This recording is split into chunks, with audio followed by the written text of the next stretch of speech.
Livro de Romanos capítulo 1. A doutrina sobre a qual escreve o apóstolo Paulo estabelece o cumprimento das promessas feitas por meio dos profetas.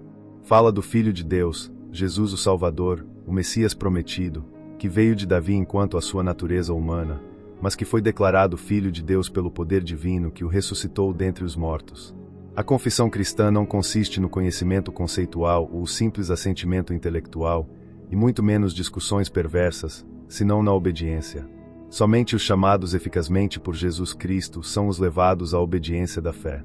Aqui se expõe 1. O privilégio dos cristãos amados por Deus e membros desse corpo que é amado. 2. O dever dos cristãos, serem santos, daqui em diante são chamados a serem santos. O apóstolo saúda a estes desejando-lhes graça que santifique suas almas e paz que console seus corações, as que brotam da misericórdia livre de Deus, o Pai reconciliado de todos os crentes, que vem a eles através do Senhor Jesus Cristo. Devemos demonstrar amor por nossos amigos não somente orando por eles, senão louvando a Deus por eles. Como em nossos propósitos, assim em nossos desejos devemos lembrar-nos de dizer se Deus quiser, TG 4.15. Nossas jornadas são ou não prosperadas conforme a vontade de Deus. Devemos transmitir prontamente a outrem o que Deus nos tem entregado, regozijando-nos ao comunicar gozo aos outros, especialmente comprazendo-nos em termos comunhão com os que creem nas mesmas coisas que nós. Se somos remidos pelo sangue, e convertidos pela graça do Senhor Jesus, somos completamente seus, e por amor a Ele, estamos em dívida com todos os homens para fazer todo o bem que consigamos. Tais serviços são nosso dever. O apóstolo expressa nestes versículos o propósito de toda a epístola, na qual apresenta uma acusação de devassidão contra toda a carne, declara que o único método de liberação da condena é a fé na misericórdia de Deus por meio de Jesus Cristo, e depois, edifica sobre isso a pureza de coração, a obediência agradecida, e os desejos fervorosos de crescer em todas essas graças e temperamentos cristãos que nada, senão a viva fé em Cristo, pode produzir. Deus é um Deus justo e santo, e nós somos pecadores culpáveis. É necessário que tenhamos uma justiça para comparecer perante Ele. Tal justiça existe, foi trazida pelo Messias, e dada a conhecer no Evangelho, o método de aceitação pela graça apesar da culpa de nossos pecados. É a justiça de Cristo, que é Deus, a qual provém de uma satisfação de valor infinito. A fé é todo em tudo, no começo e na continuação da vida cristã.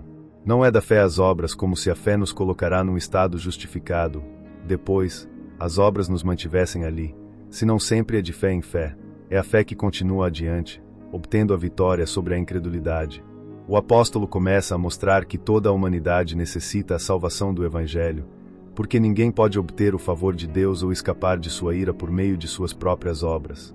Porque nenhum homem pode alegar que tem cumprido todas suas obrigações para com Deus e o próximo, nem tampouco pode dizer sinceramente que tem agido plenamente sobre a base da luz que lhe foi outorgada. A concupiscência do homem é entendida como iniquidade contra as leis da primeira tábua, e injustiça contra as da segunda. A causa de essa libidinagem é deter com injustiça a verdade.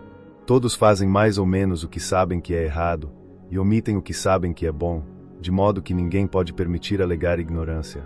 O poder invisível de nosso Criador e a Deidade está tão claramente manifestado nas obras que tem feito que até os idólatras e os gentios ruins ficaram sem escusa. Seguiram tolamente a idolatria e as criaturas racionais trocaram a adoração do Criador glorioso por animais, répteis e imagens sem sentido. Afastaram-se de Deus até perder todo vestígio da verdadeira religião, se não tivesse sido impedido pela revelação do Evangelho. Porque os fatos são inegáveis, quaisquer sejam os pretextos apresentados enquanto à suficiência da razão humana para descobrir a verdade divina e a obrigação moral ou para governar bem a conduta. Estes mostram simplesmente que os homens desonraram a Deus com as idolatrias e superstições mais absurdas e que se degradaram a si mesmos com os afetos mais vis e as obras mais abomináveis. A verdade de nosso Senhor se mostra na depravação horrenda do pagão, que a luz veio ao mundo, e os homens amaram mais as trevas que a luz, porque suas obras eram más. Porque todo aquele que faz o mal aborrece a luz. A verdade não era do gosto deles. Todos sabemos quão pronto se confabula o homem contra a prova mais evidente para arrazoar evitando-se crer o que o desgosta. O homem não pode ser levado a uma escravidão maior que a de ser entregue às suas próprias luxúrias. Como os gentios não gostaram de ter a Deus em seu conhecimento, cometeram delitos totalmente contrários à razão e a seu próprio bem-estar. A natureza do homem, seja pagão ou cristão, ainda é a mesma, e as acusações do apóstolo se aplicam mais ou menos ao estado e ao caráter dos homens de todas as épocas, até que sejam levados que submeter-se por completo à fé de Cristo, e sejam renovados pelo poder divino. Nunca houve sequer um homem que não tivesse uma razão para lamentar suas fortes corrupções e seu secreto desgosto pela vontade de Deus. Portanto, este capítulo é um chamado a examinar-se a si mesmo, cuja finalidade deve ser a profunda convicção do pecado e da necessidade de ser liberado do estado de condenação. Livro de Romanos, capítulo 2. Os judeus acreditavam ser povo santo, merecedores de seus privilégios por direito próprio, apesar de que eram ingratos, rebeldes e injustos, porém devem ser lembrados todos os que assim atuam, em toda nação, época e classe, que o juízo de Deus será conforme com o verdadeiro caráter deles. Em todo pecado voluntário há desprezo pela bondade de Deus. Embora as ramificações da desobediência do homem são muito variadas, todas brotam da mesma raiz. Contudo, no arrependimento verdadeiro deve haver ódio pela devassidão anterior, devido à mudança operada no estado da mente que a dispõe a escolher o bom e rejeitar o ruim. Também mostra um sentido de infelicidade interior. Tal é a mudança produzida no arrependimento, é a conversão, e é necessária para todo ser humano. A ruína dos pecadores é caminham após um coração duro e impenitente. Suas obras pecaminosas se expressam com as fortes palavras "intesouras ira para ti". Note-se a exigência total da lei na descrição do homem justo. Exige que os motivos sejam puros, e rejeita todas as ações motivadas pela ambição ou por fins terrenos. Na descrição do injusto, se apresenta o espírito contencioso como o princípio de todo o mal. A vontade humana está inimizada com Deus. Até os gentios, que não tinham a lei escrita, tinham dentro de si o que os dirigia enquanto o que deviam fazer pela luz da natureza. A consciência é uma testemunha de que, cedo ou tarde, dará testemunho. Ao obedecer ou desobedecer estas leis naturais e seus ditados, as consciências deles os exoneram ou os condenam. Nada provoca mais terror aos pecadores, e mais consolo aos santos, que Cristo seja o juiz. Os serviços secretos serão recompensados, os pecados secretos serão castigados então e tirados à luz. O apóstolo dirige seu discurso aos judeus e mostra de quais pecados eram culpáveis apesar de suas confissões e vãs pretensões. A raiz e a soma de toda religião é gloriar-se em Deus acreditando, humilde e com agradecimento. Mas a jactância orgulhosa que se vangloria em Deus, e na profissão externa de seu nome, é a raiz e a soma de toda a hipocrisia. O orgulho espiritual é a mais perigosa de todas as classes de orgulho. Um grande mal dos pecados dos professantes é a desonra contra Deus e a religião, porque não vivem conforme com o que professam. Muitos que descansam em uma forma morta de piedade, são os que desprezam a seu próximo mais ignorante, apesar de que eles mesmos confiam em uma forma de conhecimento igualmente desprovida de vida e de poder, ao tempo que alguns que se gloriam no Evangelho, levam vidas ímpias que desonram a Deus e fazem que seu nome seja blasfemado. Não podem aproveitar-se as formas, as ordenanças ou as noções sem a graça regeneradora, que sempre conduz a buscar um interesse na justiça de Deus pela fé. Porque não é mais cristão agora, do que era um judeu de antigamente, aquele que somente o é no exterior, tampouco é batismo exterior, na carne. O cristão verdadeiro é aquele que por dentro é um crente verdadeiro com fé obediente. O batismo verdadeiro é o do coração, pelo lavamento da regeneração e a renovação do Espírito Santo que traz um marco espiritual à mente e uma vontade de seguir a verdade em seus caminhos santos. Oremos que sejamos feitos cristãos de verdade, não por fora, senão por dentro, no coração e no Espírito, não na letra, batizados não só com água senão com o Espírito Santo, e que nosso louvor seja não dos homens, senão de Deus. Livro de Romanos, capítulo 3. A lei não podia salvar no pecado nem dos pecados, porém dava vantagens aos judeus para obter a salvação. As ordenanças estabelecidas, a educação no conhecimento do Deus verdadeiro e seu serviço, e muitos favores feitos aos filhos de Abraão, eram todos médios de graça e verdadeiramente foram utilizados para a conversão de muitos. Porém, as Escrituras lhes foram especialmente confiadas a eles. O gozo da palavra e das ordenanças de Deus é a principal felicidade de um povo, mas Deus faz as promessas somente aos crentes. Portanto, a incredulidade de alguns ou de muitos professantes não pode inutilizar a efetividade desta fidelidade. Ele cumprirá as promessas a seu povo e executará suas ameaças de vingança aos incrédulos. O juízo de Deus sobre o mundo deverá silenciar para sempre todas as dúvidas e especulações sobre sua justiça. A maldade e a obstinada incredulidade dos judeus demonstram a necessidade que tem o homem da justiça de Deus pela fé, e de sua justiça para castigar o pecado. Façamos males para obtermos bens. É algo mais frequente no coração que na boca dos pecadores, porque poucos se justificarão a si mesmos em seus maus caminhos. O crente sabe que o dever é dele, e os acontecimentos são de Deus, e que ele não deve cometer nenhum pecado nem dizer nenhuma mentira com a esperança e muito menos com a certeza de que Deus se glorifique. Se alguém fala e age assim, sua condenação é justa. Aqui se indica novamente que toda a humanidade está embaixo da culpa do pecado como uma carga, e está sob o governo e o domínio do pecado, escravizada por ele, para operar iniquidade. Várias passagens das Escrituras do Antigo Testamento deixam muito claro isto, porque descrevem o estado depravado e corrupto de todos os homens, até que a graça os refreia ou os muda. Por grandes que sejam nossas vantagens, estes textos descrevem a multidões dos que se chamam a si mesmos cristãos. Seus princípios e sua conduta provam que não há temor de Deus perante seus olhos, e onde não há temor de Deus não pode se esperar nada de bom. Vão é procurar a justificação pelas obras da lei. Todos devem declarar-se culpados. A culpa ante Deus é palavra temível, mas nenhum homem pode ser justificado por uma lei que o condena por transgredi-la. A corrupção de nossa natureza sempre impedirá toda justificação por nossas próprias obras. Deve o homem culpável permanecer submetido à ira para sempre? Está a ferida aberta para sempre? Não, bendito seja Deus, existe outro caminho aberto para nós. É a justiça de Deus, a justiça na ordenação, na provisão e na aceitação. É por essa fé que em Jesus Cristo, seu objeto, o Salvador ungido, que isso significa o nome Jesus Cristo. A fé justificadora respeita a Cristo como Salvador em seus três ofícios ungidos, profeta, sacerdote e rei. Essa fé confia nele, o aceita e se aferra a ele. Em todo isso os judeus e os gentios são, por igual, bem-vindos a Deus por meio de Jesus Cristo. Não há diferença, sua justiça está sobre todo aquele que crê, não só é oferecida a eles, senão que se coloca sobre eles como uma coroa, como uma túnica. É livre graça, pura misericórdia, nada há em nós que mereça tais favores. Nos chega gratuitamente, mas Cristo a comprou e pagou o preço. A fé tem consideração especial pelo sangue de Cristo, como o que fez a expiação. Deus declara sua justiça nisso tudo. Fica claro que odeia o pecado, quando nada inferior ao sangue de Cristo dá satisfação pelo pecado. Cobrar a dívida ao pecador não estaria em conformidade com sua justiça, já que o fiador a pagou e ele aceitou esse pagamento por satisfação completa. Deus executará a grande obra da justificação e salvação dos pecadores desde o primeiro ao último, para silenciar nossa jactância.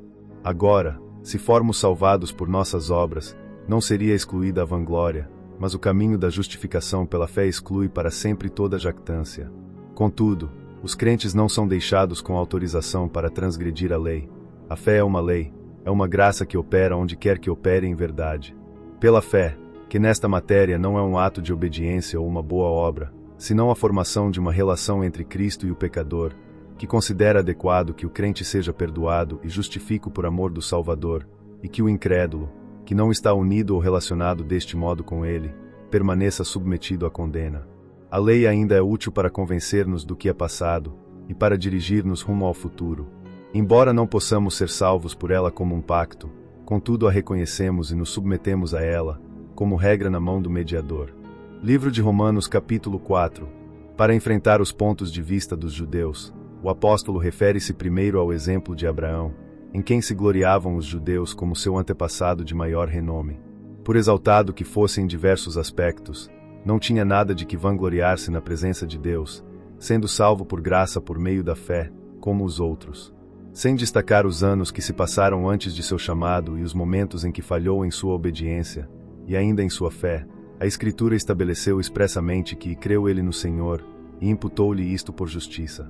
Observa-se a partir deste exemplo que se um homem puder operar toda a medida exigida pela lei, a recompensa seria considerada justa, que evidentemente não foi o caso de Abraão, já que a fé lhe foi contada por justiça.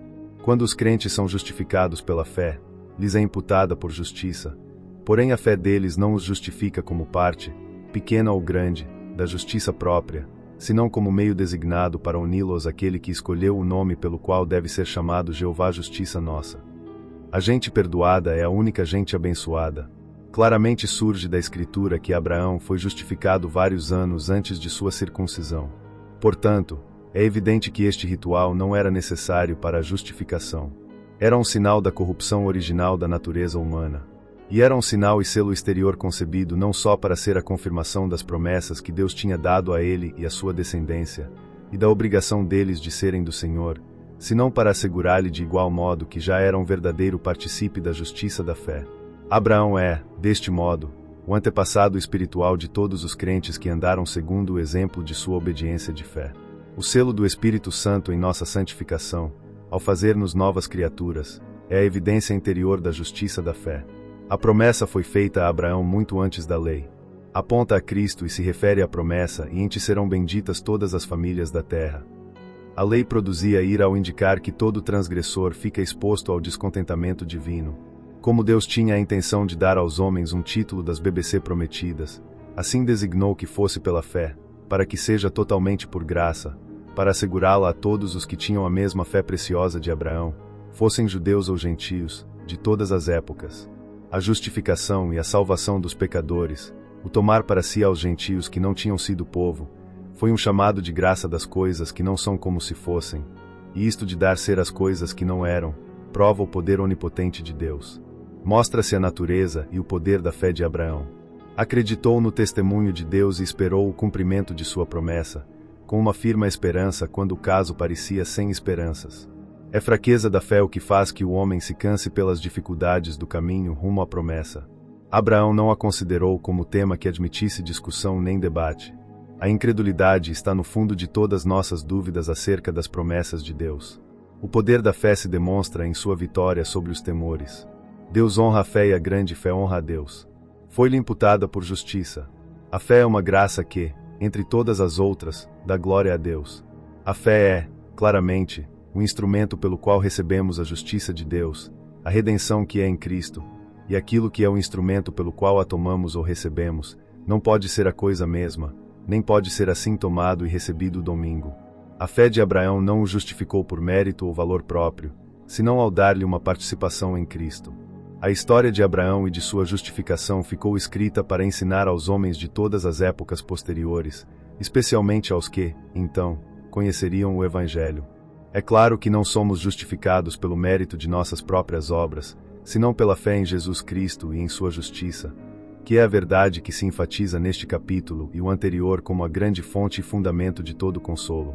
Cristo operou com mérito nossa justificação e salvação por sua morte e paixão, mas o poder e a perfeição dessas, a respeito de nós, dependem de sua ressurreição.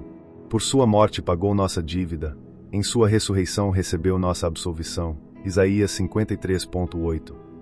Quando ele foi absolvido, nós nele e junto com ele recebemos o descargo da culpa e do castigo de todos nossos pecados.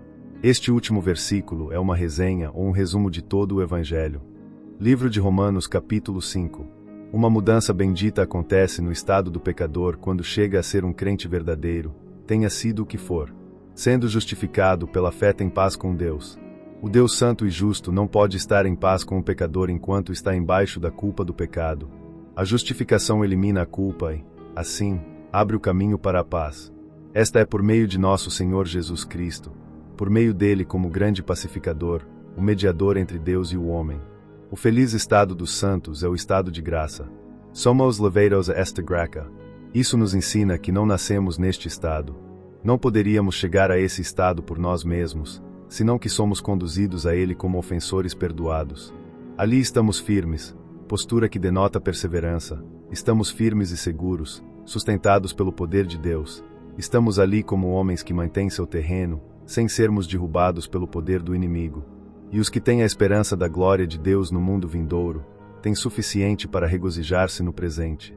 A tribulação produz paciência, não em si mesma nem de por si, mas pela poderosa graça de Deus opera na tribulação e com ela. Os que sofrem com paciência têm a maioria das consolações divinas que abundam quando abundam as aflições. Opera uma experiência necessária para nós. Esta esperança não desilude, porque está selada com o Espírito Santo como Espírito de amor. Derramar o amor de Deus nos corações de todos os santos não nos envergonhará em nossa esperança nem por nossos sofrimentos por ele.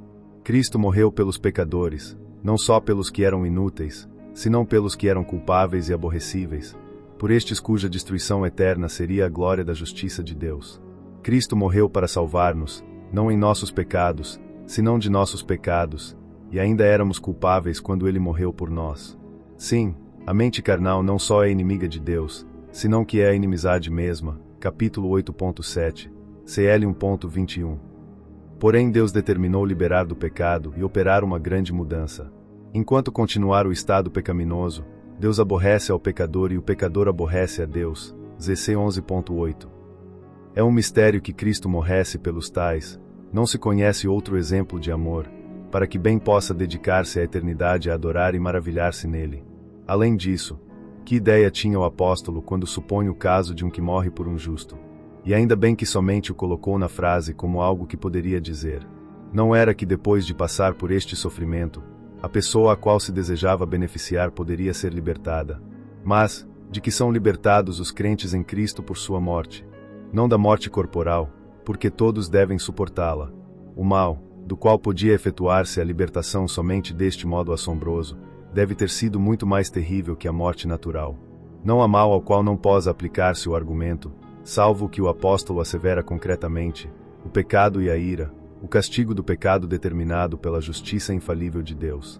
E se, pela graça divina, assim foram levados a arrepender-se e a crer em Cristo, e assim eram justificados pelo preço de seu sangue derramado e pela fé nessa expiação, muito mais por meio daquele que morreu por eles e ressuscitou serão livrados de cair no poder do pecado e de Satanás, ou de afastar-se definitivamente dele.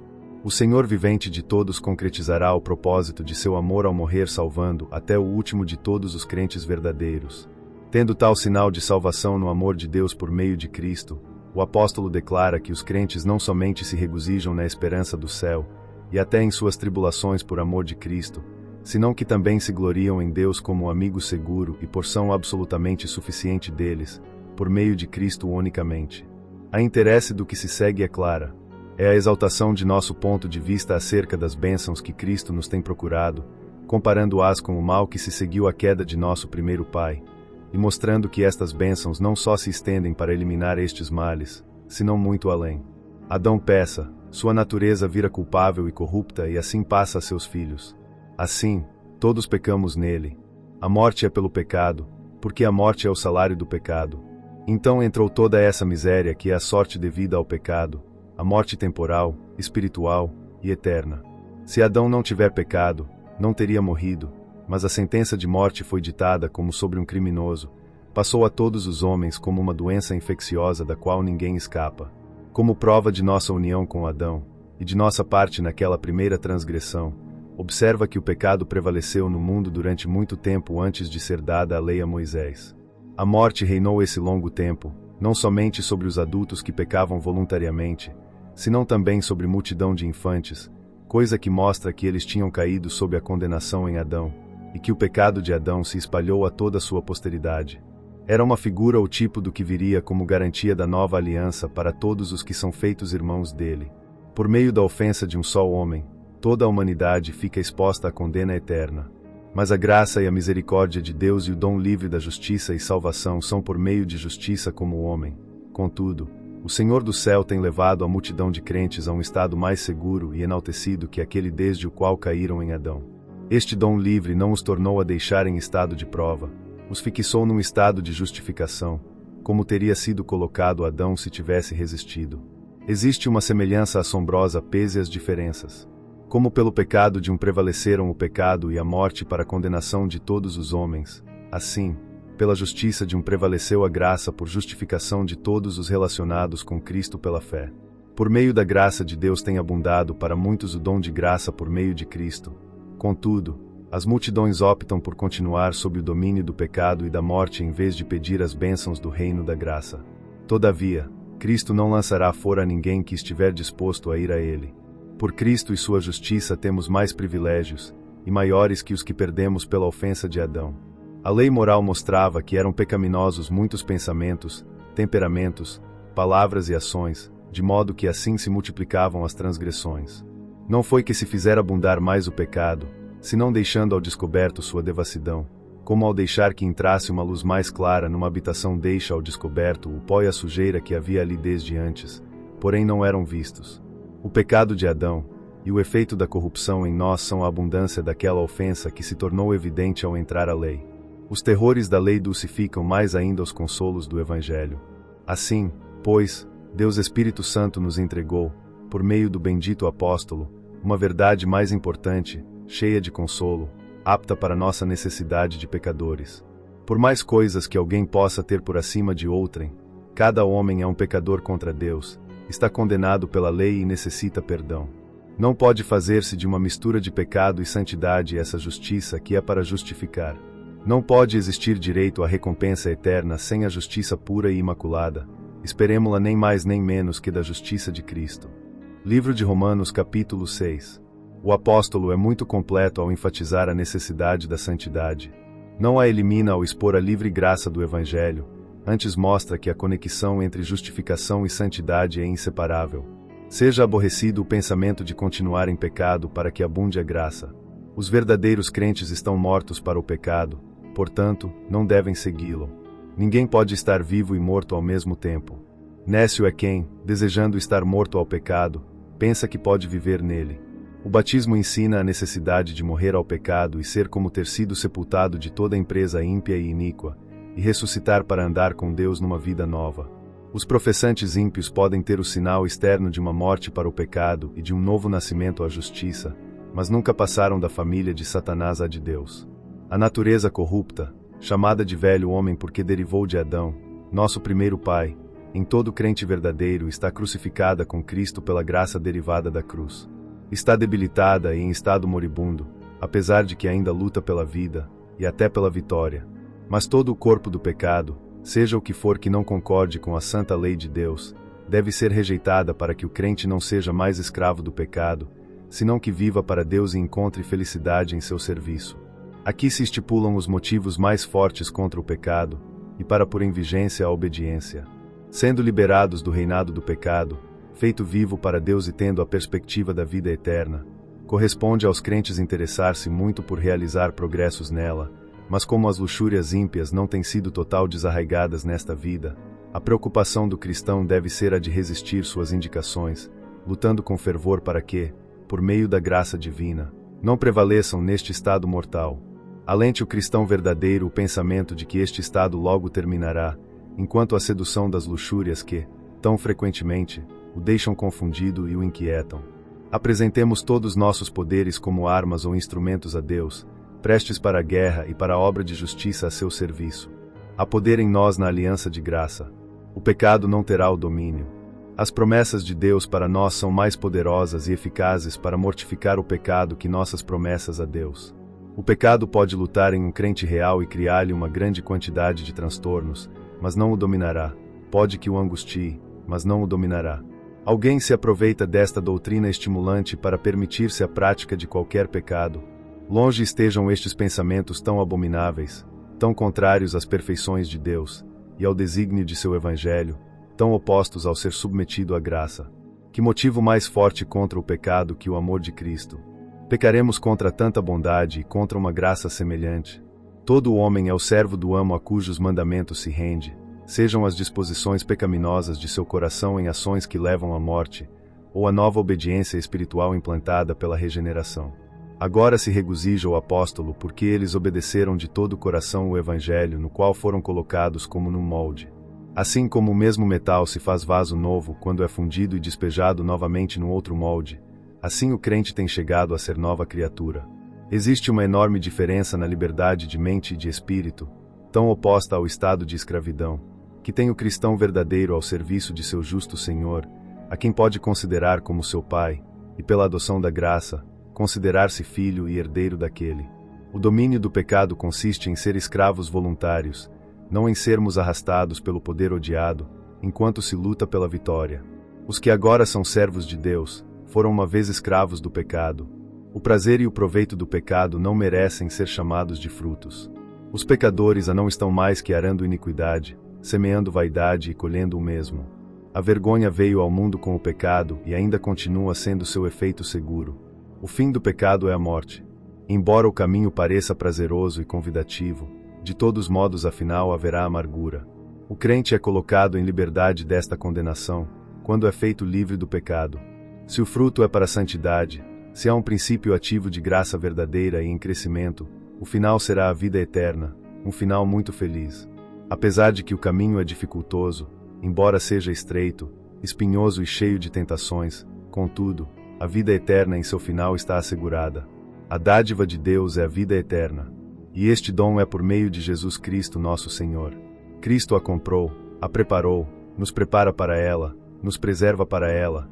Ele é o todo em tudo de nossa salvação. Livro de Romanos capítulo 7.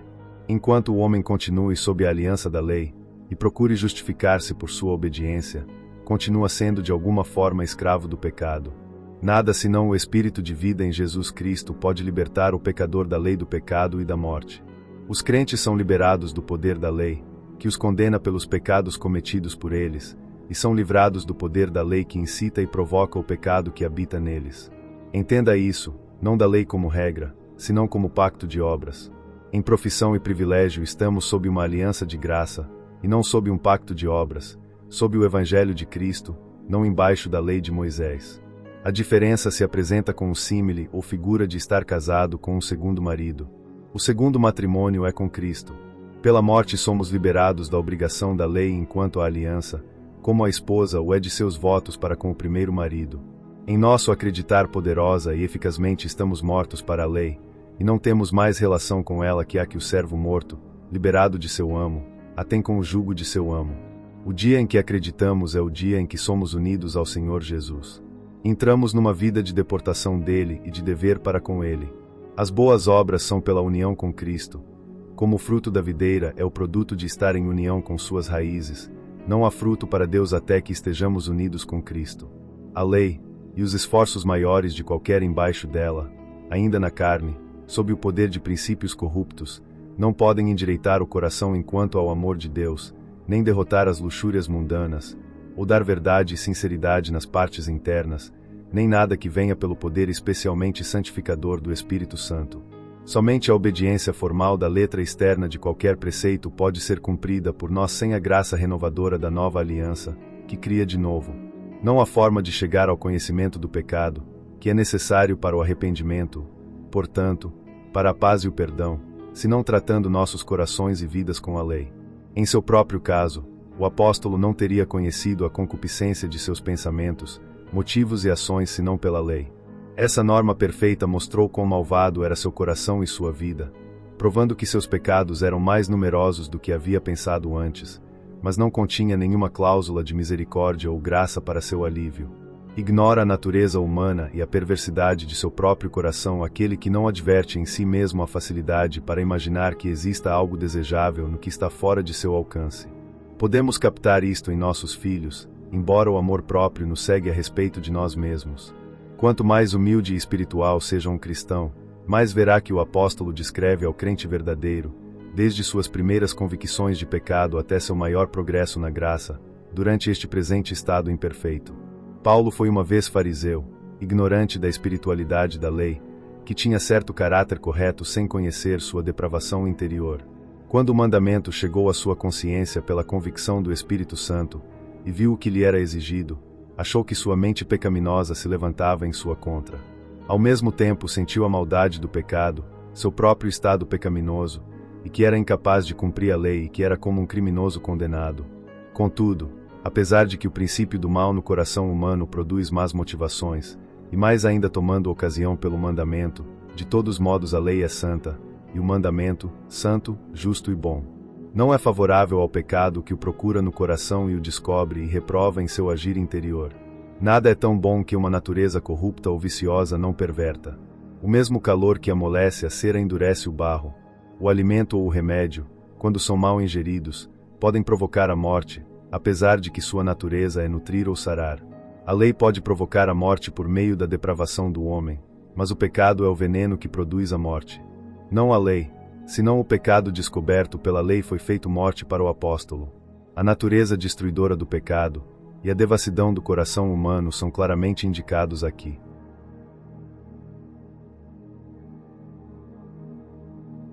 Comparado com a santa regra de conduta da lei de Deus, o apóstolo se achou longe da perfeição que lhe pareceu que era carnal, como um homem que está vendido contra sua vontade a um amo odiado, do qual não pode ser liberado.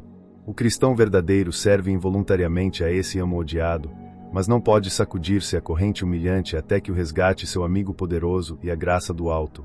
O mal remanescente de seu coração é um estorvo real e humilhante para servir a Deus como fazem os anjos ou os espíritos dos justos aperfeiçoados. Esta forte linguagem foi o resultado do grande avanço em santidade de Paulo, e da profundeza da humilhação de si mesmo e o ódio pelo pecado. Se não entendermos esta linguagem, deve-se a que estamos muito por trás dele em santidade, em conhecimento da espiritualidade da lei de Deus, do mal de nossos próprios corações e do ódio do mal moral. Muitos crentes têm adotado a linguagem do apóstolo, demonstrando que é apto para seus profundos sentimentos de aborrecimento do pecado e humilhação de si mesmos. O apóstolo se estende enquanto ao conflito que mantinha diariamente com os vestígios de sua depravação original. Foi tentado frequentemente em temperamento, palavras ou atos que ele não aprovava ou não permitia em seu juízo e em afeto renovado.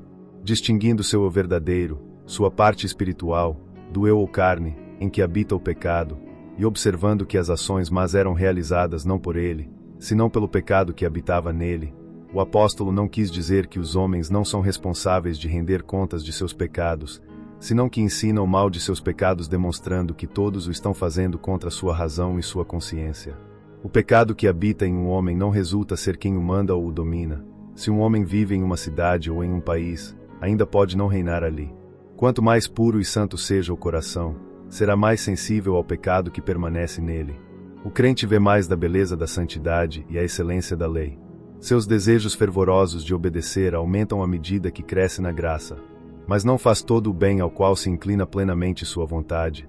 O pecado sempre brota nele através dos vestígios de corrupção, e volta e meia faz o mal apesar da decidida determinação de sua vontade.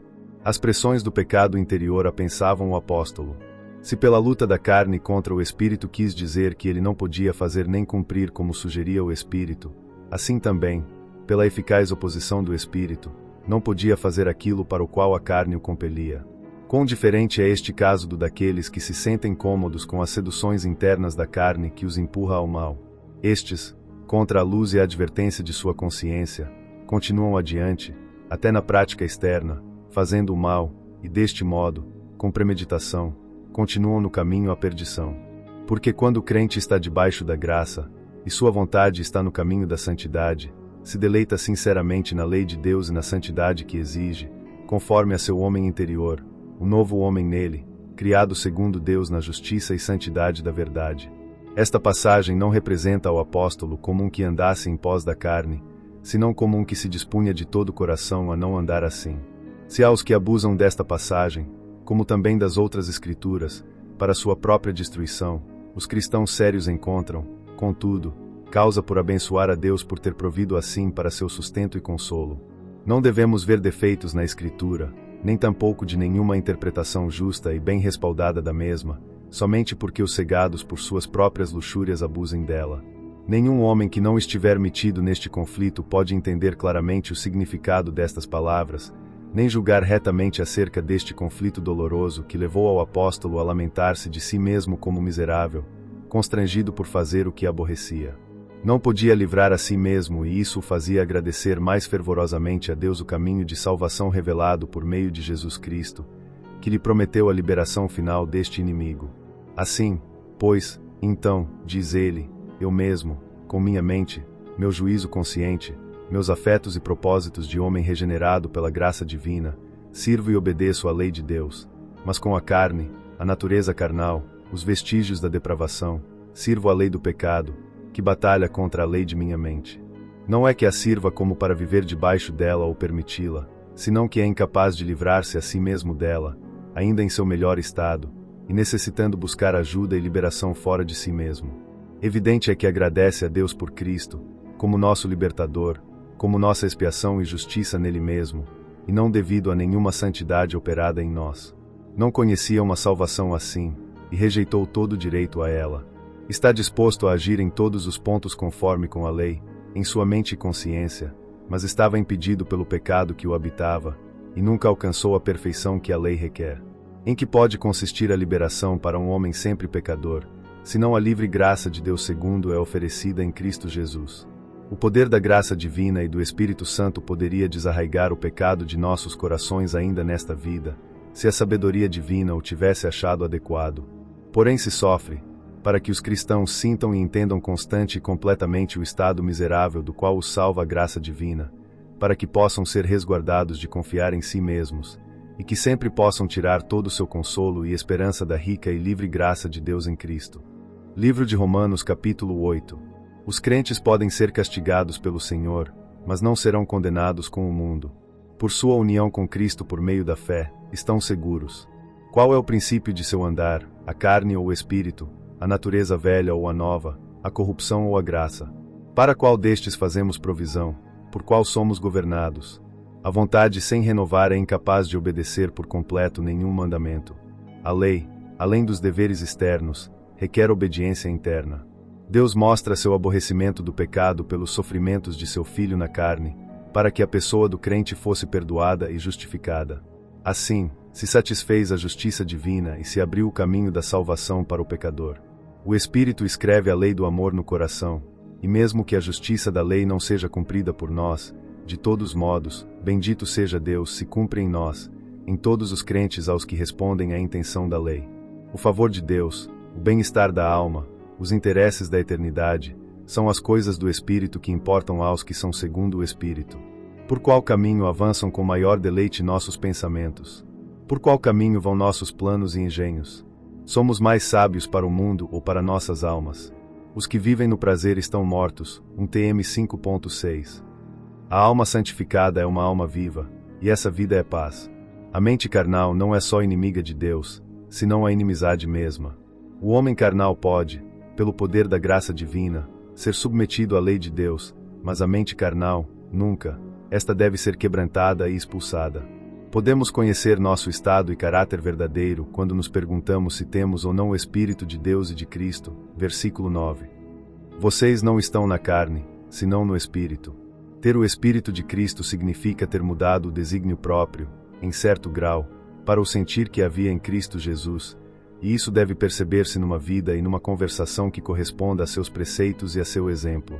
Se o Espírito está conosco, Cristo está em nós. Ele habita no coração pela fé. A graça na alma é sua nova natureza. A alma está viva para Deus e tem começado sua santa felicidade que durará para sempre. A justiça imputada de Cristo assegura à alma a melhor parte da morte. Assim, podemos ver quão grande é o nosso dever de andar, não em busca da carne, senão em pós do Espírito. Se alguém vive habitualmente conforme as luxúrias corruptas, certamente perecerá em seus pecados, professe o que professar. E pode uma vida mundana presente, digna por um momento, ser comparada com o prêmio nobre de nosso supremo chamado? Então, pelo Espírito esforcemo-nos mais e mais em mortificar a carne. A regeneração pelo Espírito Santo traz à alma uma vida nova e divina, apesar de que seu estado seja débil.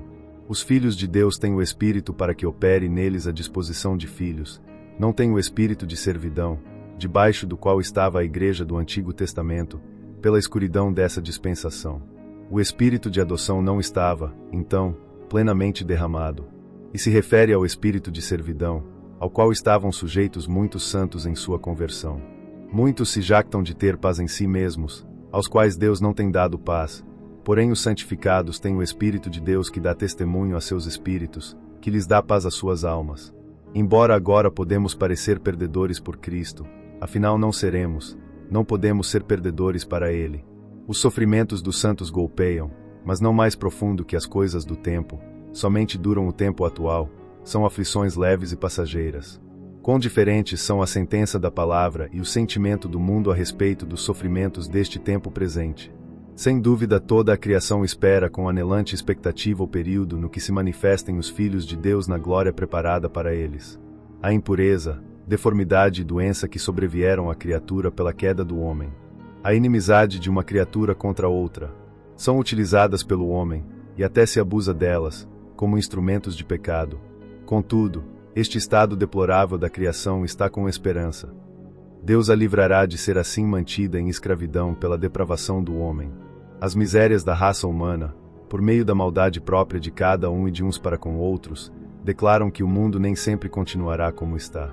Que nós tenhamos recebido as primícias do Espírito, vivifica nossos desejos, anima nossas esperanças e eleva nossa expectativa. O pecado foi e é a causa culpável de todo o sofrimento que existe na criação de Deus. O pecado truos eis de terra, ascenda as chamas do inferno. Enquanto ao homem, nenhuma lágrima tem sido derramada, nenhum lamento foi emitido, nenhuma pontada tem se sentido, em corpo ou mente, que não tenha procedido do pecado. Isto não é tudo, deve-se considerar que o pecado afeta a glória de Deus. Comércio quanta temeridade, temível, olha a maioria da humanidade isto. Os crentes têm sido levados a um estado de seguridade, mas seu consolo consiste melhor em esperança que em deleite. Não podem ser tirados desta esperança pela expectativa vã de achar satisfação nas coisas do tempo e dos sentidos. Necessitamos paciência, nosso caminho é áspero e extenso, mas o que deve vir, virá ainda que pareça demorar. Apesar de que as doenças dos cristãos são muitas e grandes, de modo que seriam vencidos se fossem livrados a si mesmos, o Espírito Santo os sustenta. O Espírito, como Espírito iluminador, nos ensina por que coisa orar, como o Espírito santificador opera e estimula as graças para orar, como o Espírito cor, silencia nossos temores e nos ajuda a superar todas as desilusões. O Espírito Santo é a fonte de todos os desejos que tenhamos de Deus, os quais são, frequentemente, mais do que podem expressar as palavras. O Espírito de esquadrinha os corações pode captar a mente e a vontade do Espírito, a mente renovada, e advogar por sua causa. O Espírito intercede ante Deus e o inimigo não vence. O bom para os santos é o que faz boa sua alma. Toda providência tende ao bem espiritual dos que amam a Deus, afastando-os do pecado, aproximando-os a Deus, tirando-os do mundo e equipando-os para o céu. Quando os santos agem fora de seu caráter, serão corrigidos para voltar aonde devem estar. Aqui está a ordem das causas de nossa salvação, uma corrente de ouro que não pode ser rompida. 1.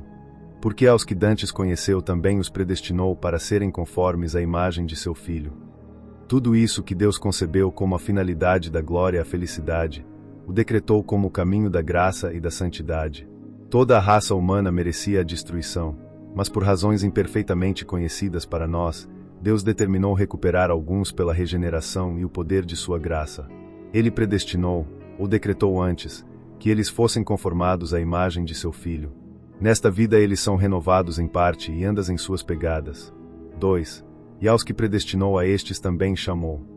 Este é um chamado eficaz, desde o eu e desde a terra para Deus e para Cristo e o céu, como nosso fim, desde o pecado e a vaidade a graça e a santidade como nosso caminho. Este é o chamado do Evangelho. O amor de Deus, que reina nos corações dos que uma vez foram seus inimigos, prova que eles foram chamados conforme a seu propósito. 3. E aos que chamou a estes também justificou. Ninguém é assim justificado, senão os chamados eficazmente. Os que resistem o Evangelho, permanecem sujeitos à culpa e à ira. 4. E aos que justificou a estes também glorificou. Sendo rompido o poder da corrupção no chamado eficaz, e eliminada a culpa do pecado na justificação, nada pode interpor-se entre essa alma e a glória. Isto estimula nossa fé e esperança, porque como Deus, seu caminho, sua obra, é perfeita. O apóstolo fala como alguém assombrado e absorto de admiração, maravilhando-se pela altura e a profundeza, e a largura e o comprimento do amor de Cristo que ultrapassa todo conhecimento. Quanto mais sabemos de outras coisas, menos nos maravilhamos, mas quanto mais profundamente somos conduzidos nos mistérios do Evangelho, mais afetados somos por eles. Enquanto Deus estiver conosco, e nós sejamos mantidos em seu amor, podemos desafiar com santa ousadia a todas as potestades das trevas. Todas as coisas do céu e da terra, quaisquer que sejam, não são tão grandes como para exibir o livre amor de Deus como a dádiva de seu coigual Filho, como expiação pelo pecado do homem na cruz, e todo o resto seguisse a união com ele e o interesse nele. Todas as coisas, tudo isso que possa ser causa ou meio de qualquer bem real para o cristão fiel. Aquele que tem preparado uma coroa e um reinado para nós, nos dará o que necessitamos no caminho para alcançá-la. Os homens podem justificar-se a si mesmos, embora as acusações contra eles estejam plenamente vigentes. Porém, se Deus justifica, isso responde a tudo. Assim somos segurados por Cristo. Ele pagou nossa dívida pelo mérito de sua morte. Sim, mais que isso, ele tem ressuscitado. Esta é a prova convincente de que a justiça divina foi satisfeita. de maneira que temos um amigo à destra de Deus, toda a potestade lhe foi dada a ele, que está ali, e intercede. Crente, tua alma diz em teu interior, ó, que ele fosse meu, e ó, que eu fosse dele, que eu puder comprazê-lo e viver para ele. Então, não enredes teu espírito nem confundas teus pensamentos em dúvidas estéreis e intermináveis. No entanto, como estás convencido de impiedade, crê naquele que justifica o ímpio. Estás condenado, mas Cristo morreu e ressuscitou. Foge a ele nessa qualidade. Tendo Deus manifestado seu amor ao dar a seu próprio Filho por nós, podemos pensar que exista algo que possa afastar ou eliminar esse amor.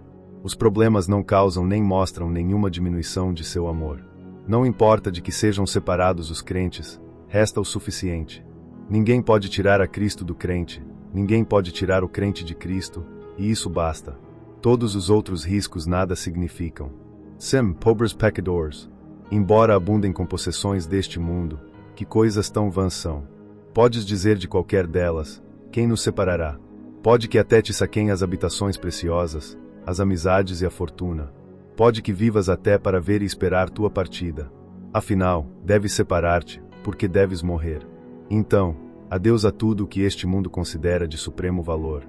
Que te restou, pobre alma, que não tens a Cristo, senão aquilo do qual te separas gostoso, sem poder fazê-lo, a culpa condenadora de todos teus pecados. Mas a alma que está em Cristo, quando lhe sacam as outras coisas, se aferra a ele e estas separações não lhe pesam. Sim, quando chega a morte, isso rompe todas as outras uniões, até a da alma com o corpo, leva a alma do crente à união mais íntima com seu amado Senhor Jesus, e ao gozo pleno dele para sempre. Livro de Romanos capítulo 9. Estando a ponto de tratar a rejeição dos judeus e o chamado aos gentios, e de mostrar que tudo concorda com o eletivo amor soberano de Deus, o apóstolo expressa com força seu afeto por seu povo. Apela solenemente a Cristo, sua consciência, iluminada e dirigida pelo Espírito Santo, dá testemunho de sua sinceridade. Se submeteria a ser anátema, a ser condenado, crucificado e, ainda, estar no horror e angústia mais profundo se pudesse resgatar a sua nação da destruição vindoura por sua obstinada incredulidade. Ser insensível ao estado eterno de nosso próximo é contrário ao amor requerido pela lei e pela misericórdia do Evangelho. Eles tinham professado fazia muito tempo ser adoradores de Jeová. A lei e a aliança nacional, fundamentado nela, eram seus. A adoração do templo era um tipo da salvação pelo Messias e do meio de comunhão com Deus. Todas as promessas referidas a Cristo e sua salvação lhes foram dadas.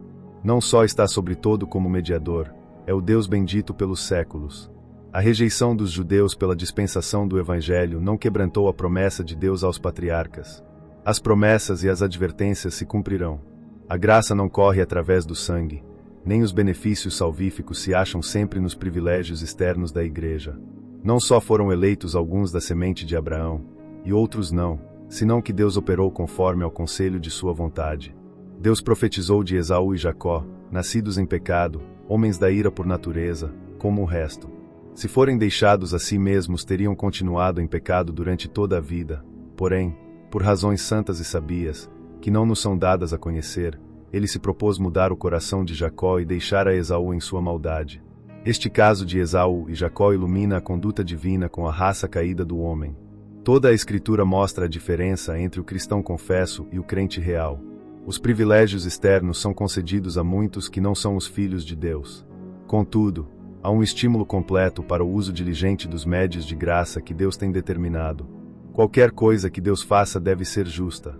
Daí que o feliz povo santo de Deus seja diferente dos outros. Simplesmente a graça de Deus os faz serem diferentes. Ele age como benfeitor nesta graça eficaz e previsora que distingue, porque sua graça é somente sua. Ninguém a mereceu, de modo que os que são salvos devem agradecer unicamente a Deus, e aqueles que perecem, devem somente culpar a si mesmos. Os 13.9. Deus não está obrigado além do que lhe pareça bem obrigar-se segundo sua aliança e promessa, que é sua vontade revelada. Esta é que receberá e não lançará fora os que vêm a Cristo, mas a eleição de almas, para que vão, é um favor antecipado e distintivo para os que ele quer. Porque ainda encontra faltas. Esta não é objeção que a criatura possa fazer a seu Criador, o homem contra Deus. A verdade, como acontece com Jesus, abate o homem, deixando-o como menos que nada, e estabelece a Deus como o soberano Senhor de tudo. Quem és tu, tão nécio, tão fraco, tão incapaz de julgar os conselhos divinos? Nos corresponde submeter-nos a ele, não objetá-lo. Os homens não permitiriam ao infinito Deus o mesmo direito soberano para manejar os assuntos da criação, como o oleiro exerce seu direito a dispor de seu barro, quando do mesmo montão de barro faz um vaso para um uso honroso, e outro para uso mais vil. Deus não pode fazer injustiça por mais que assim o pareça aos homens. Deus fará evidente que odeia o pecado. Além disso, formou vasos cheios com misericórdia. A santificação é a preparação da alma para a glória.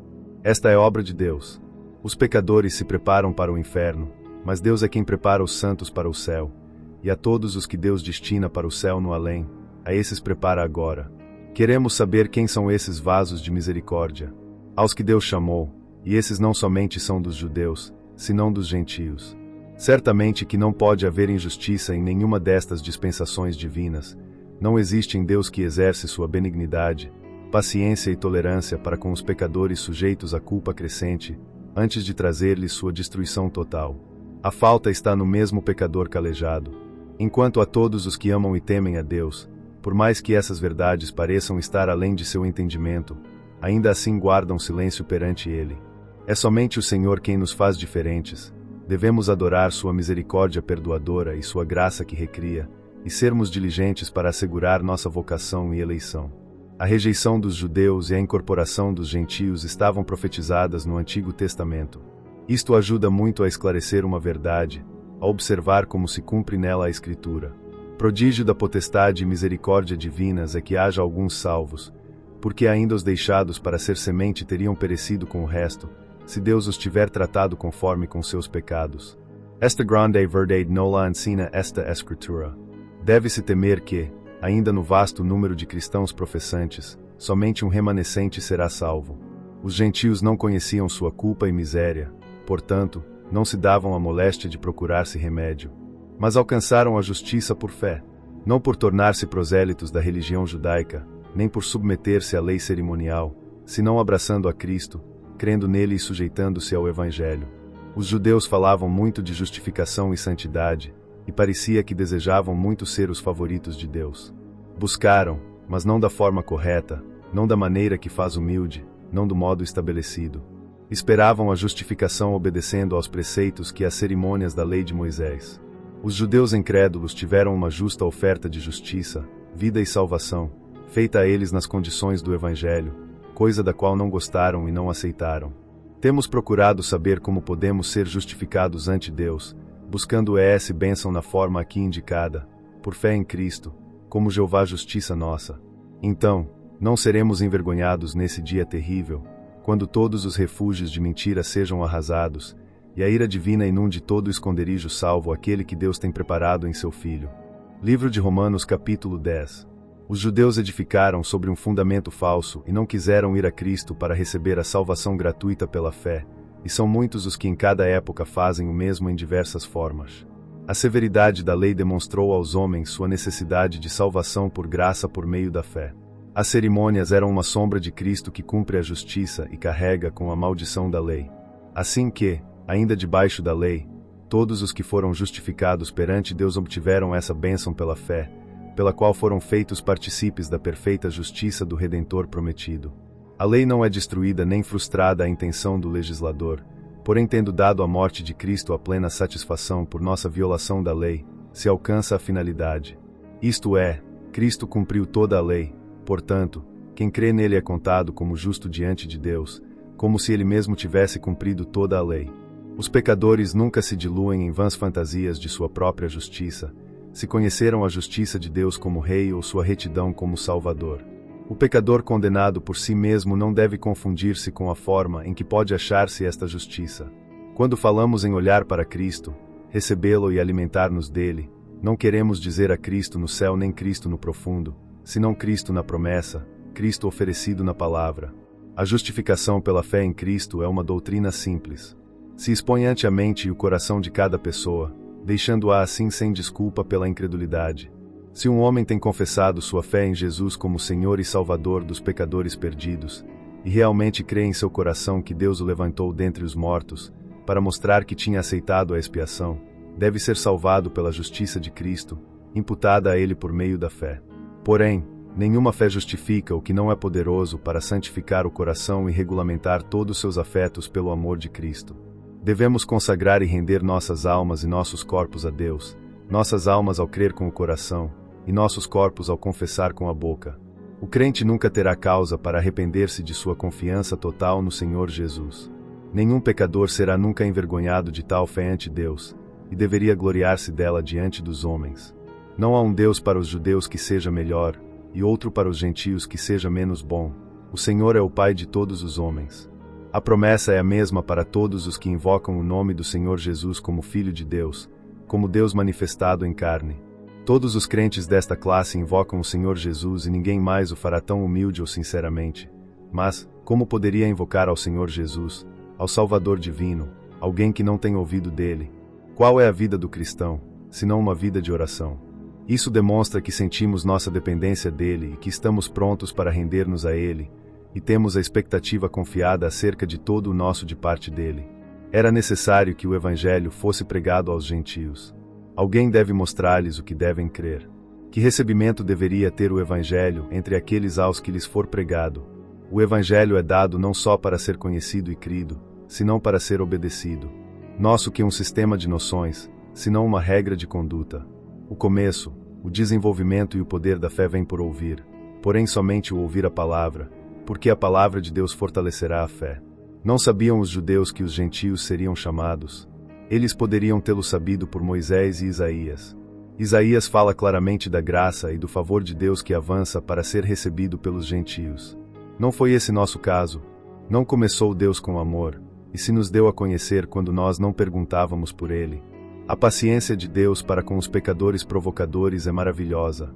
O tempo da paciência de Deus é chamado um dia, leve como um dia e apto para o trabalho e os negócios, mas limitado como o dia, e há uma noite que lhe dá fim. A paciência de Deus piora a desobediência do homem e a torna mais pecaminosa.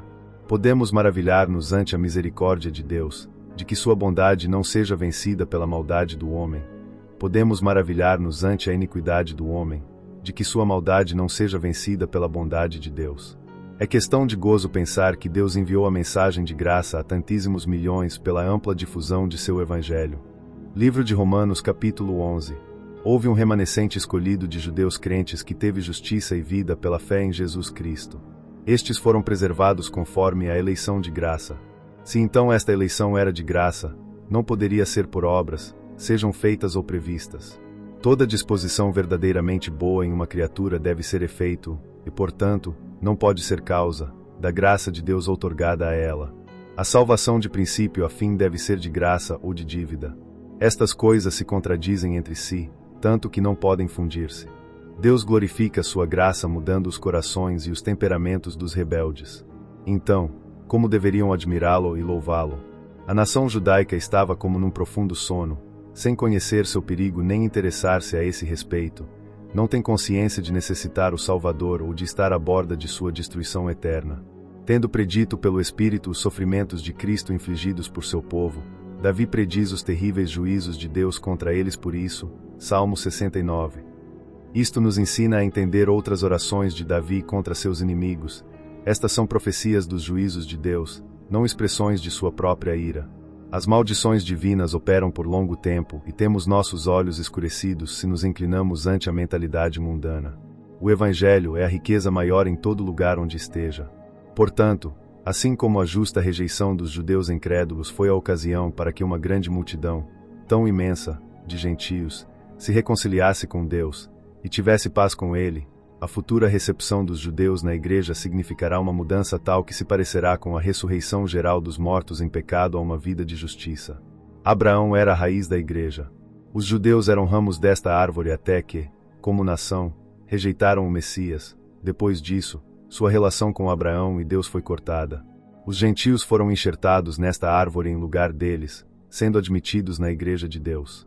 Houve multidões feitas herdeiros da fé, da santidade e da bênção de Abraão. O estado natural de cada um de nós é ser silvestre e selvagem por natureza. A conversão é como o enxerto dos ramos silvestres na boa oliveira. A oliveira selvagem se costumava enxertar na frutífera quando esta começava a decair, então não só levou fruto, senão que fez reviver e florescer a oliveira decadente. Os gentios, de pura graça, foram enxertados para partilhar as vantagens. Portanto, deviam cuidar-se de confiarem em si mesmos e de toda classe de orgulho e ambição, não for que tendo somente uma fé morta e uma profissão de fé vazia, se voltassem contra Deus e abandonassem seus privilégios. Se permanecemos é absolutamente pela fé. Somos culpáveis e incapazes em nós mesmos e devemos ser humildes, estar alerta, temer enganar-nos com o eu, ou sermos vencidos pela tentação. Não só temos de ser primeiro justificados pela fé, senão que devemos manter-nos até o fim no estado justificado somente por fé, ainda que por uma fé que não está sozinha senão que opera por amor a Deus e ao homem. Os juízos espirituais são os mais dolorosos de todos os juízos, destes fala aqui o apóstolo. A restauração dos judeus, no curso dos acontecimentos, é muito menos improvável que o chamado aos gentios para serem feitos filhos de Abraão, e ainda que agora outros possuam estes privilégios, não impedirá que sejam admitidos de novo.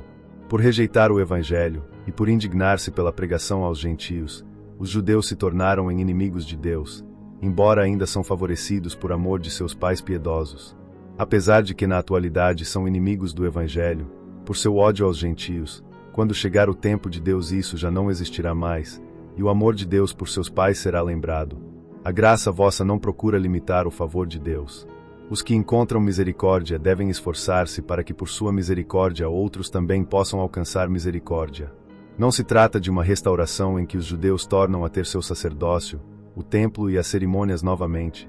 A tudo isso se deu fim, mas serão levados a crer em Cristo, o Messias verdadeiro, ao qual crucificaram. Serão levados à igreja cristã e se tornarão um só aprisco com os gentios, submetidos a Cristo, o grande pastor. Os cativeiros de Israel, sua dispersão, e o fato de serem excluídos da igreja são emblemas dos corretivos para os crentes que fazem o mal, o contínuo cuidado do Senhor para com seu povo, e a misericórdia final e bendita restauração concebida para eles, mostra a paciência e o amor de Deus. O apóstolo Paulo conhecia os mistérios do reino de Deus tão bem como nenhum outro homem. Contudo, se reconhece impotente, desesperando por chegar ao fundo, senta-se humildemente na borda e adora o profundo. Os que mais sabem neste estado imperfeito, sentem mais sua debilidade. Não é só a profundeza dos conselhos divinos, senão as riquezas, a abundância do que é precioso e de valor. Os conselhos divinos são completos, não só têm profundidade e altura, senão largura e comprimento, F3.18, e isso ultrapassa a todo conhecimento. A vasta distância e desproporção entre Deus e o homem, entre o Criador e a criatura, que por sempre nos impede conhecer seus caminhos. Que homem ensinará a Deus como governar o mundo? O apóstolo adora a soberania dos conselhos divinos. Todas as coisas do céu e da terra, especialmente as que se relacionam com nossa salvação, que correspondem à nossa paz, são todas dele pela criação, por meio dele pela providência, para que afinal sejam para ele. De Deus como manancial e fonte de tudo, por meio de Cristo, para Deus como fim.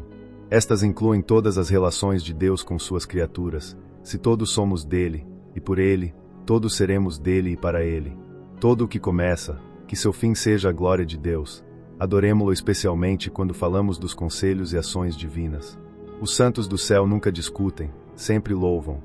Livro de Romanos capítulo 12.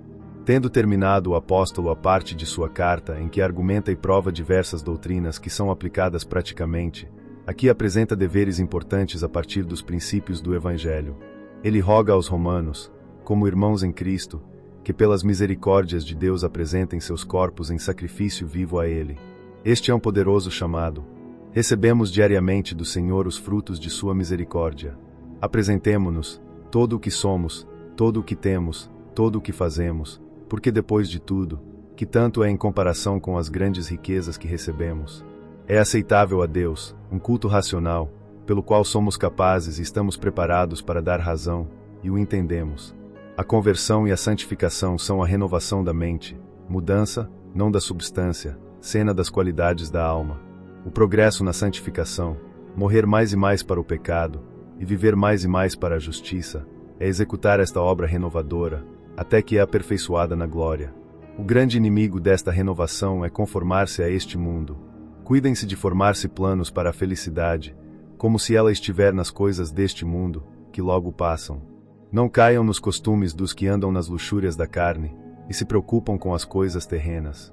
A obra do Espírito Santo começa, primeiramente, no entendimento, e se efetua na vontade, nos afetos e na conversação, até que há uma mudança em todo à semelhança de Deus, no conhecimento, a justiça e a santidade da verdade.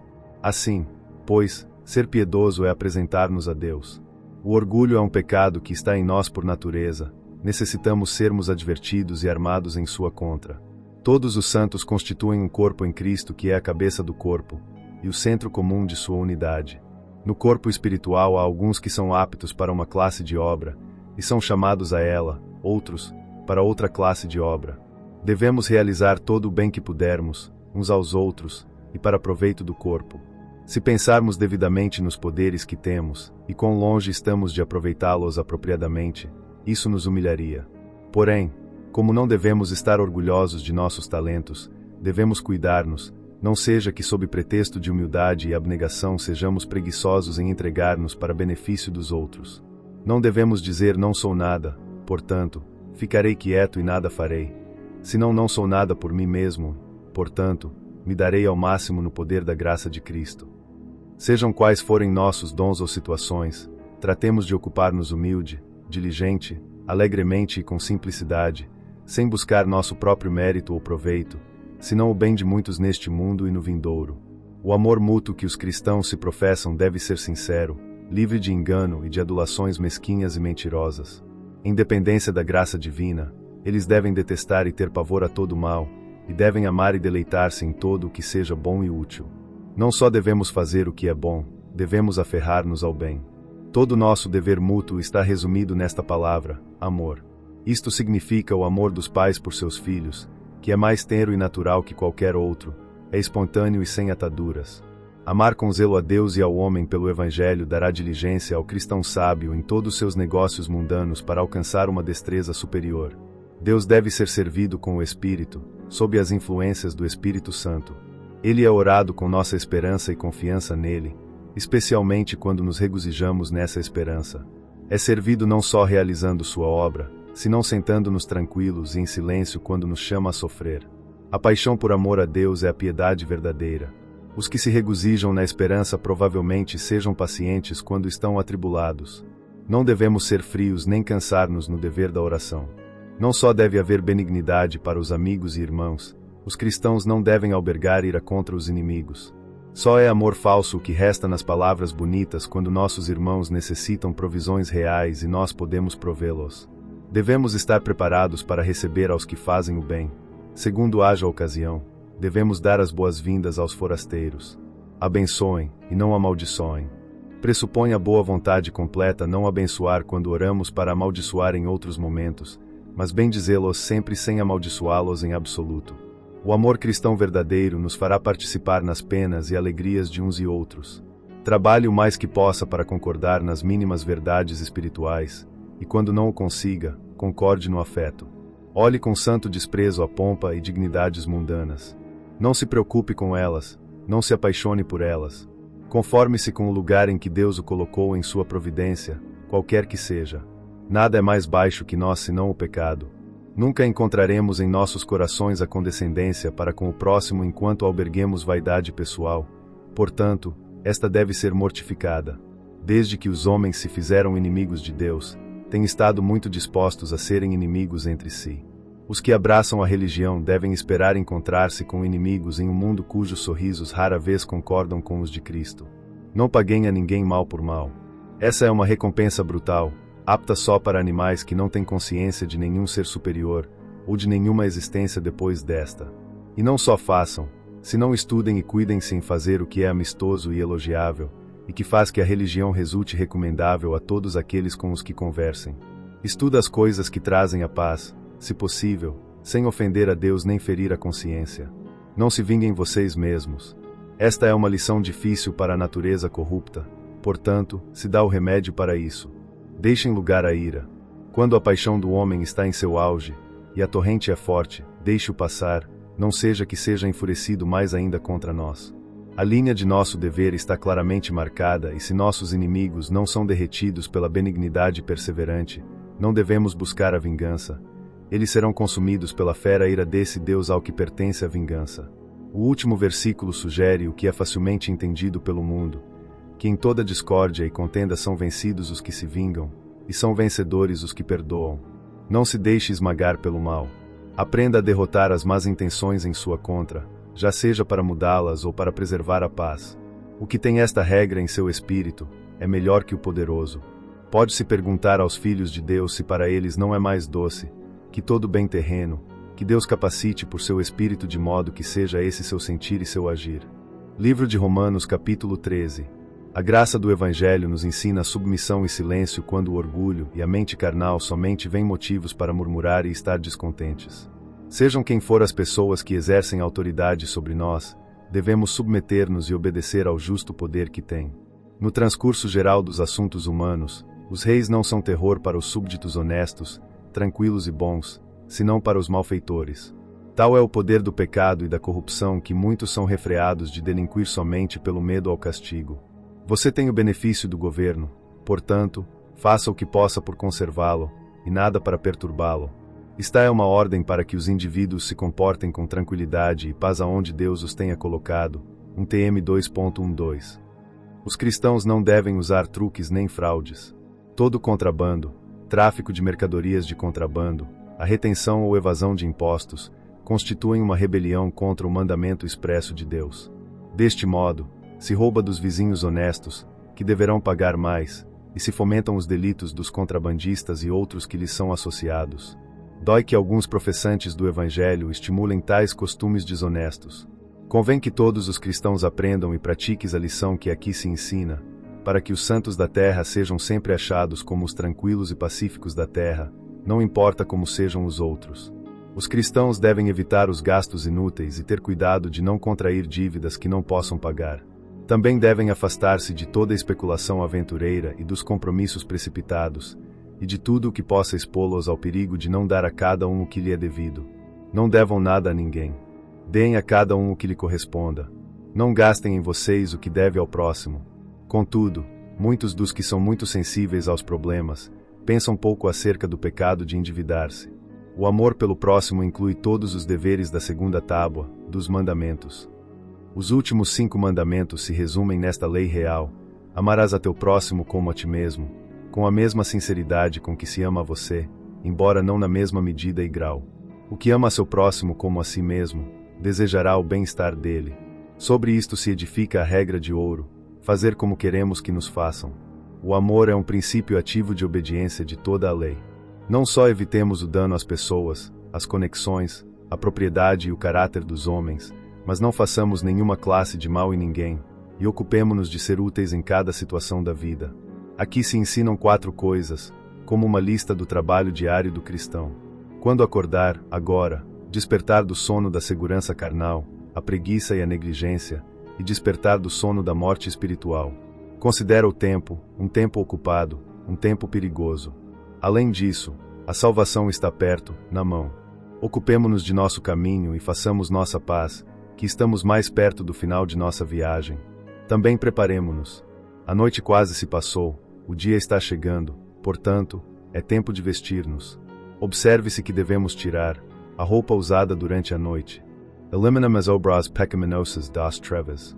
Observe-se que devemos colocar-nos, como vestir nossas almas. Vestem a armadura de luz.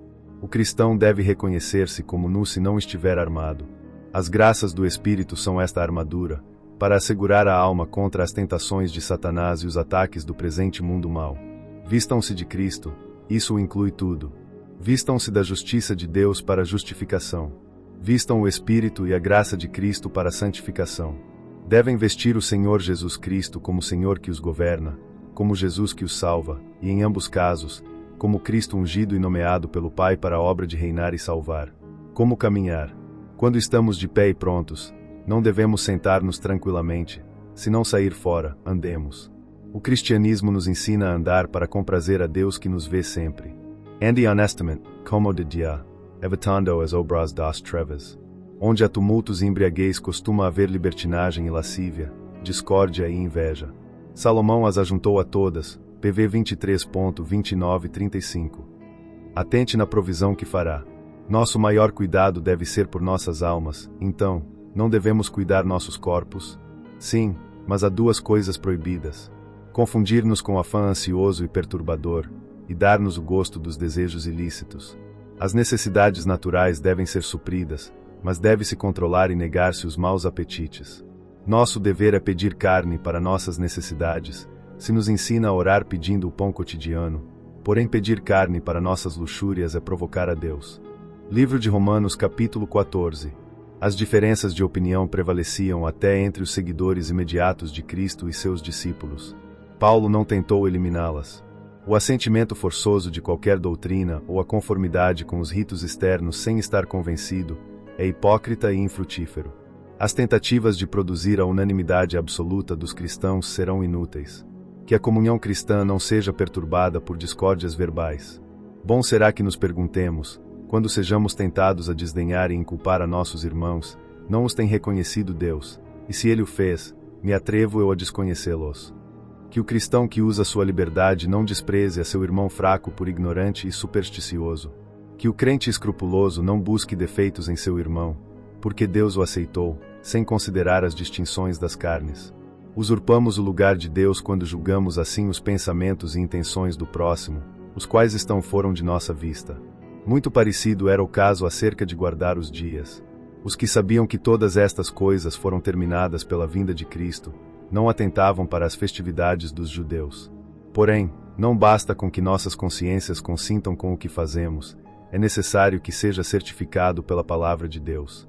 Cuide-se de agir contra sua consciência quando duvidar. Somos bons para fazer de nossas opiniões a norma de verdade, para considerar certas coisas que para outros são duvidosas. Deste modo, volta e meia os cristãos se desprezam ou se condenam mutuamente por assuntos duvidosos de pouca importância. O reconhecimento agradecido de Deus, autor e doador de todas nossas misericórdias, as santifica e as dulcifica. Ainda que alguns são fracos e outros são fortes, todos devem, não obstante, estar de acordo em não viver para si mesmos. Ninguém que tenha dado seu nome a Cristo tem permissão para ser egoísta. Isso é contrário ao cristianismo verdadeiro. A atividade de nossas vidas não é comprazer a nós mesmos, senão comprazer é o que faz a Cristo o todo em tudo. Embora os cristãos sejam de diferentes forças, capacidades e costumes em questões menores, ainda assim, todos são do Senhor, todos olham a Cristo, o servem e buscam ser aprovados por Ele. Ele é o Senhor dos que estão vivos e os conduz, e aos que estão mortos, os revive e levanta. Os cristãos não devem julgar-se nem desprezar-se uns a outros, porque tanto uns como outros devem render contas daqui a pouco. Uma consideração do crente acerca do grande dia do juízo deveria silenciar os juízos apressados. Que cada homem esquadrinhe seu coração e sua vida. Aquele que é estrito para julgar-se e humilhar-se, não é apto para julgar e desprezar a seu irmão. Devemos cuidar-nos de dizer e fazer coisas que possam fazer que outros tropecem e caiam. Um significa um grau menor de ofensa, o outro um maior, os quais podem ser ocasião de pena ou de culpa para nosso irmão. Cristo trata bondosamente os que têm a graça verdadeira embora sejam fracos nela. Cristo negou-se por nossos irmãos, ao morrer por eles, e nós não nos negaremos a eles, ao resguardá-los de toda indulgência. Não podemos impedir que as línguas desenfreadas falem mal, mas não devemos dar-lhes a ocasião. Devemos, em muitos casos, negar-nos o que é lícito, quando nosso afazer possa danificar nossa boa fama. Nosso bem costuma provir de que falem mal de nós, porque usamos as coisas lícitas de forma egoísta e nada caritativa. Assim como valoramos a reputação do bem que professamos e praticamos, busquemos aquilo do qual não possa falar-se mal. Justiça, paz e gozo são palavras de enorme significado. Enquanto a Deus, nosso grande interesse é apresentar-nos ante Ele justificados pela morte de Cristo, santificados pelo Espírito de sua graça, porque o justo Senhor ama a justiça. Enquanto aos nossos irmãos, é viver em paz, e amor, e caridade com eles, seguindo a paz com todos os homens. Enquanto a nós mesmos, é o gozo no Espírito Santo, esse gozo espiritual operado pelo bendito Espírito nos corações dos crentes, que respeitam a Deus como seu Pai reconciliado, e ao céu como seu lar esperado. A respeito de cumprir com nossos deveres para com Cristo, Ele somente pode fazê-los aceitáveis. São mais agradáveis a Deus os que mais se comprazem nele, e abundam em paz e gozo do Espírito Santo. São aprovados pelos homens sábios e bons, e a opinião dos outros não deve ser levada em conta. Muitos que desejam a paz e falam dela em voz alta, não seguem as coisas que fazem a paz. Mansidão, humildade, abnegação e amor, essas são coisas que fazem a paz. Não podemos edificar um sobre outro enquanto brigamos e contendemos. Muitos destroem a obra de Deus em si mesmos pela comida e a bebida. Nada destrói mais a alma de um homem que bajular e comprazer a carne, e satisfazer a luxúria. Assim outros são prejudicados, por uma ofensa voluntariamente cometida. As coisas lícitas podem tornar-se ilícitas se são realizadas ofendendo o irmão. Isto compreende todas as coisas indiferentes pelas quais um irmão seja conduzido a pecar, ou a encrencar-se, ou que fazem que se debilitem suas graças, seus consolos ou suas resoluções. Você tem fé? Ela se refere ao conhecimento e clareza enquanto a nossa liberdade cristã. Desfruta a comodidade que dá, mas não perturbes os outros pelo mau uso dela. Tampouco podemos agir contra uma consciência que está com dúvidas. Que excelentes são as bênçãos do reino de Cristo, que não consiste em ritos e cerimônias externas, senão de justiça, paz e gozo no Espírito Santo. Quão preferível é o serviço de Deus a respeito de todos os outros serviços. Ao servir a Deus não somos chamados a viver e a morrer por nós mesmos, senão por Cristo, ao qual pertencemos e ao qual devemos servir. Livro de Romanos capítulo 15. A liberdade cristã se permitiu não para o nosso prazer, senão para a glória de Deus e para o bem do próximo. Devemos agradar a nosso próximo pelo bem de sua alma, não para servir sua malvada vontade, nem contentá-lo de maneira pecaminosa. Se assim buscarmos agradar os homens, não somos servos de Cristo. Toda a vida de Cristo foi uma vida de negação e de não agradar a si mesmo. O que mais se conforma a Cristo é o cristão mais avançado. Considerando sua pureza e santidade imaculadas, nada poderia ser mais contrário a ele que ser feito pecado e maldição por nós, e que recaíssem sobre ele as repreensões de Deus, o justo pelo injusto. Ele levou a culpa do pecado, e a maldição deste. Nós somente somos chamados a suportar um pouco do problema. Ele levou os pecados impenitentes do ímpio, nós somente somos chamados a suportar as falhas do fraco. E não deveríamos ser humildes, abnegados e dispostos a considerar-nos como membros os uns dos outros? As Escrituras se escreveram para que nós as usemos e nos beneficiemos, tanto como para aqueles aos que se deram primeiramente. Os mais poderosos nas Escrituras são os mais cultos. O consolo que surge da palavra de Deus é o mais seguro, doce e grandioso para ancorar a esperança. O Espírito como Consolador é o penhor de nossa herança. Esta unanimidade deve estar de acordo com o preceito de Cristo, conforme a seu padrão e exemplo. É dádiva de Deus, e dádiva preciosa é, pela qual devemos buscá-lo fervorosamente. Nosso Mestre Divino convida a seus discípulos e os alenta mostrando-se a eles manso e humilde de espírito. A mesma disposição deve caracterizar a conduta de seus servos, especialmente a do forte para com o fraco. O grande fim de todos nossos atos deve ser que Deus seja glorificado. Nada fomenta isto mais que o amor e a bondade mútuos dos que professa a religião. Os que concordam em Cristo, bem podem concordar entre eles. Cristo cumpriu as profecias e as promessas relacionadas com os judeus e os convertidos gentios não têm escusa para desprezá-las. Os gentios, ao serem colocados na igreja, são companheiros de paciência e tribulação. Devem louvor a Deus. O chamado a todas as nações para que louvem o Senhor indica que eles terão conhecimento dele. Nunca buscaremos a Cristo enquanto não confiemos dele. Todo o plano de redenção está adaptado para que nos reconciliemos uns com outros, e com nosso bondoso Deus, de modo que possamos alcançar a esperança permanente da vida eterna por meio do poder santificador e consolador do Espírito Santo. Nosso próprio poder nunca conseguiria isso. Portanto, onde estiver esta esperança, e abundar, é o Espírito bendito quem deve ter a glória. Todo gozo e paz, toda classe de verdadeiro gozo e paz para tirar as dúvidas e os temores pela obra poderosa do Espírito Santo. O apóstolo estava convencido de que os cristãos romanos estavam cheios com um espírito bom e afetuoso, e de conhecimento. Tinha-lhes escrito para lembrá-los de seus deveres e seus perigos, porque Deus o havia nomeado ministro de Cristo para os gentios. Paulo pregou para eles, mas o que os converteu em sacrifícios para Deus foi a sua santificação, não a obra de Paulo, senão a obra do Espírito Santo. As coisas ímpias nunca podem ser gratas para o santo Deus. A conversão das almas pertence a Deus. Portanto, é a matéria de que se gloria Paulo, não das coisas da carne. Mas apesar de ser um grande pregador, não podia tornar obediente nenhuma alma, além do que o Espírito Santo acompanhava sua tarefa. Procurou principalmente o bem dos que estavam nas trevas. Seja qual for o bem que façamos, é Cristo quem o faz por nós. O apóstolo buscava as coisas de Cristo mais que sua própria vontade, e não podia deixar sua obra de plantar igrejas para ir a Roma. Concerne a todos fazer primeiro o que seja mais necessário. Não devemos levar a mal se nossos amigos preferem uma obra que agrada a Deus antes que as visitas e os cumprimentos que podem comprazer-nos a nós. De todos os cristãos se espera justamente que promovam toda boa obra, especialmente a bendita obra da conversão das almas. A sociedade cristã é um céu na terra, uma primícia de nossa reunião com Cristo no grande dia, mas é parcial comparada com nossa comunhão com Cristo, porque somente ela satisfará a alma. O apóstolo ia a Jerusalém como mensageiro da caridade. Deus ama o doador alegre. Todo o que acontece entre os cristãos deve ser prova e exemplo da união que tem em Jesus Cristo. Os gentios receberam o evangelho da salvação pelos judeus, portanto, estavam obrigados a ministrar-lhes o que era necessário para o corpo.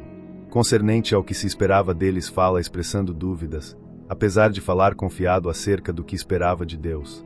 Quão delicioso e vantajoso é ter o Evangelho com a plenitude de suas bênçãos. Que efeitos maravilhosos e felizes produz quando se acompanha com o poder do Espírito. Aprendamos a valorizar a oração fervorosa e eficaz do justo. Quanto cuidado devemos ter, para não abandonar nosso interesse no amor e as orações do povo suplicante de Deus.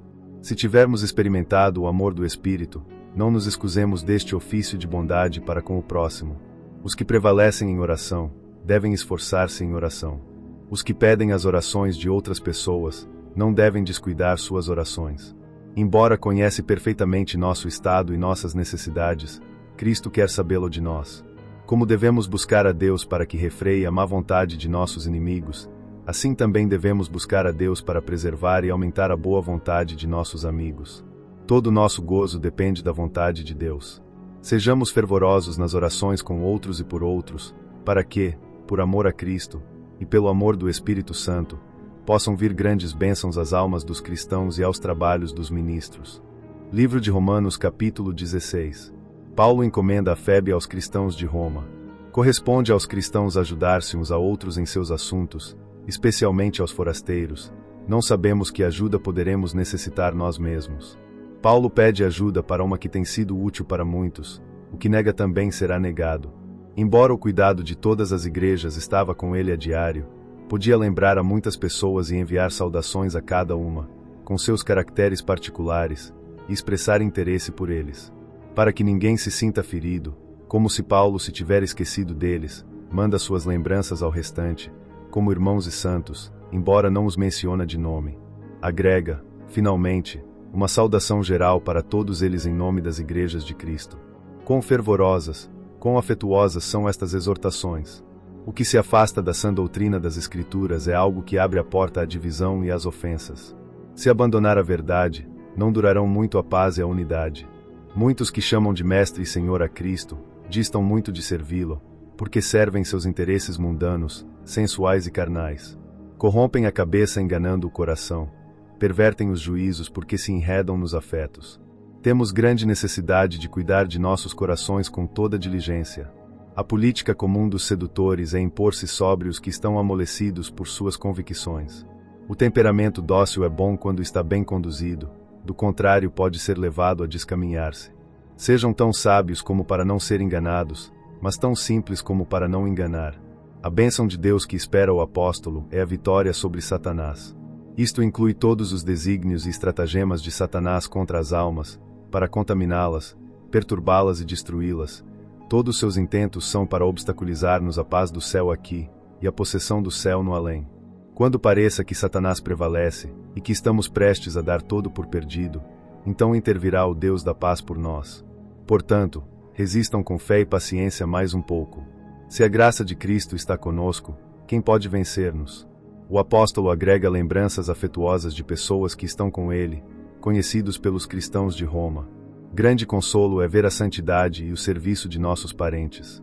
Não são chamados muitos nobres, nem muitos poderosos, mas alguns o são. É lícito que os crentes desempenhem ofícios civis e seria desejável que todos os ofícios dos países cristãos, e da Igreja, fossem encarregados a cristãos prudentes e firmes. O que confirma as almas é a clara pregação de justiça. Nossa redenção e salvação feita pelo Senhor Jesus Cristo, inquestionavelmente é o grande mistério da piedade. Contudo, bendito seja Deus, que tanto deste mistério seja claro o suficiente para levar-nos ao céu, se não rejeitarmos voluntariamente uma salvação tão grande. A vida e a imortalidade são tiradas à luz pelo Evangelho, e o sol de justiça se levanta sobre o mundo. As escrituras dos profetas, o que deixaram por escrito, não somente são claras em si, senão que por elas se dá a conhecer este mistério a todas as nações. Cristo é a salvação para todas as nações. O Evangelho é revelado, não para conversá-lo nem para debatê-lo, mas para submeter-se a ele.